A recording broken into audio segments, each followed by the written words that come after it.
கள்ளமில்லாமல் தொழும் அடியவர்க்கு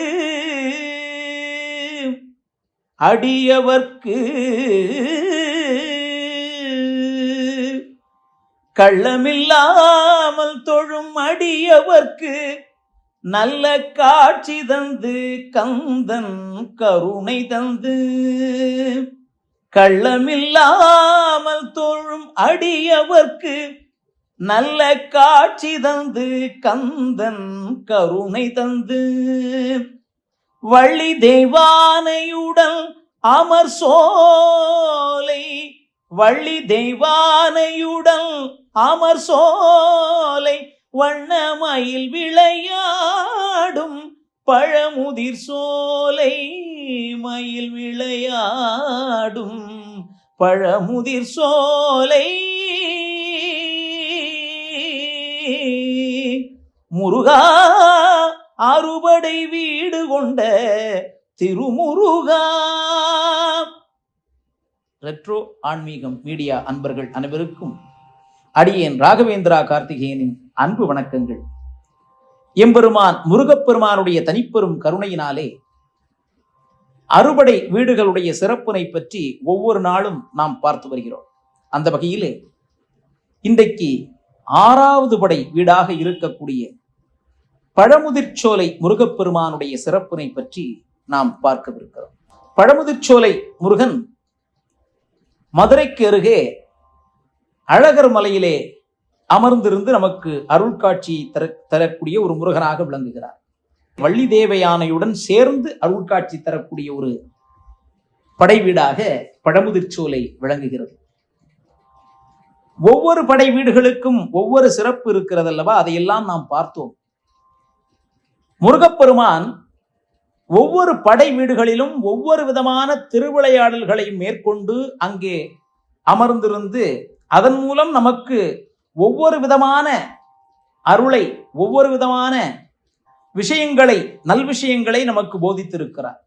அந்த வகையிலே பழமுதிர்ச்சோலையிலே முருகப்பெருமான் ஒரு மிகப்பெரிய ஒரு ஞானத்தினுடைய விஷயத்தை நமக்கு விளக்குகிறார் என்பதை நாம் புரிந்து கொள்ள வேண்டும்.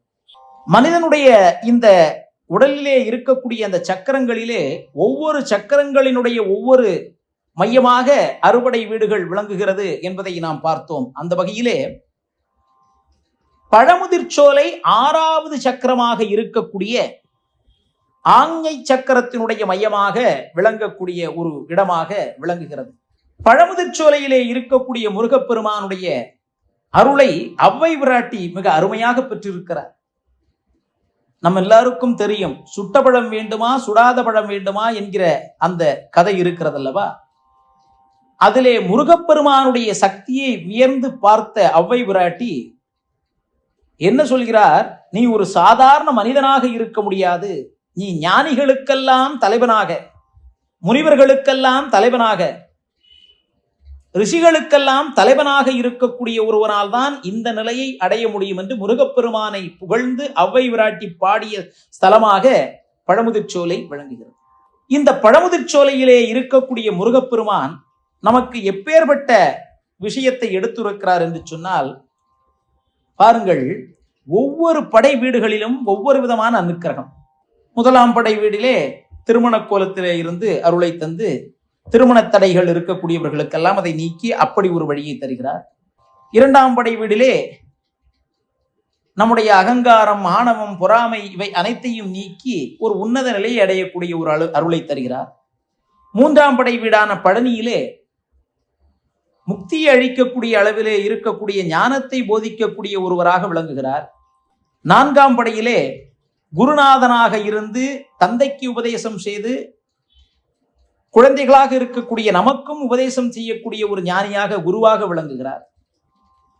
5ஆம் படை வீடிலே திருத்தணியிலே சாந்த நிலையிலே அமர்ந்து மனதை எப்படி அமைதியாக நாம் வைத்துக்கொண்டு உன்னத நிலையை அடைய முடியும், மனதை அலையவிடாமல் இருக்கக்கூடிய அந்த ஒரு நிலையை எடுத்து உரைக்கக்கூடிய ஒரு ஞானியாக திருத்தணியிலே இருந்து அருளை தருகிறார்.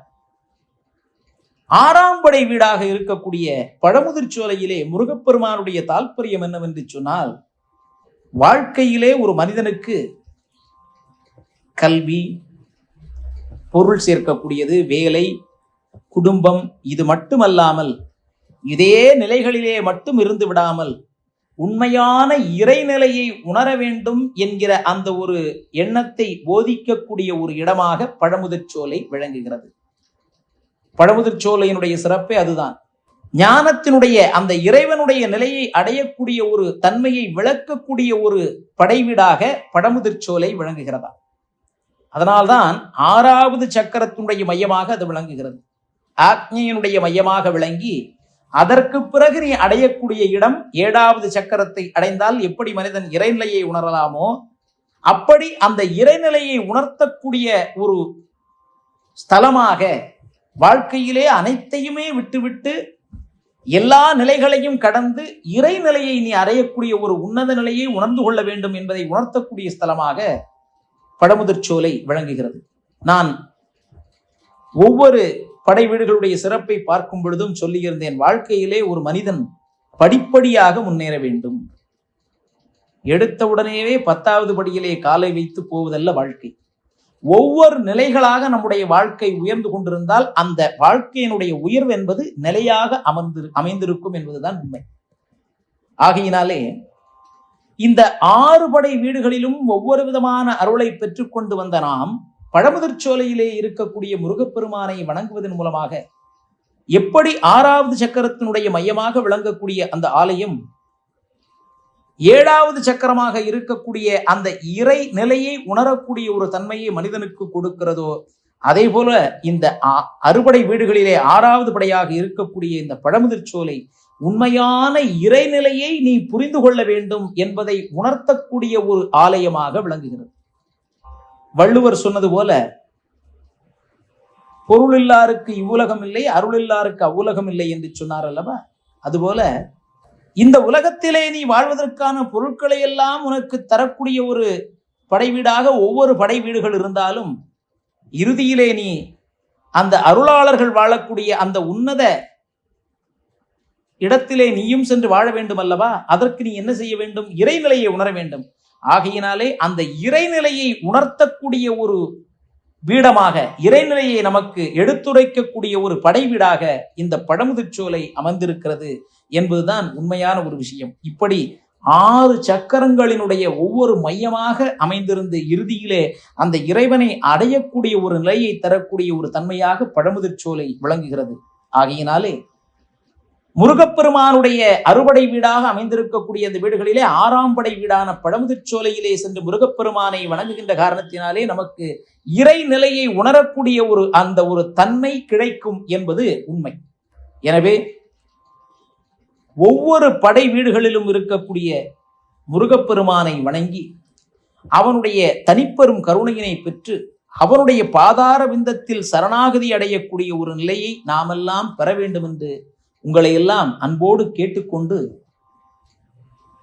இன்னும் முருகனுடைய ஒவ்வொரு சிறப்புகளை பற்றியும் நம்முடைய ரெட்ரோ ஆன்மீகம் மீடியாவின் மூலமாக தெரிந்து கொண்டு உங்களை மீண்டும் ஒரு முறை சந்திக்கும் வரை உங்களிடமிருந்து அன்போடு விடைபெறுகிறேன். உங்கள் ராகவேந்திரா கார்த்திகேயன். நன்றி, வணக்கம்.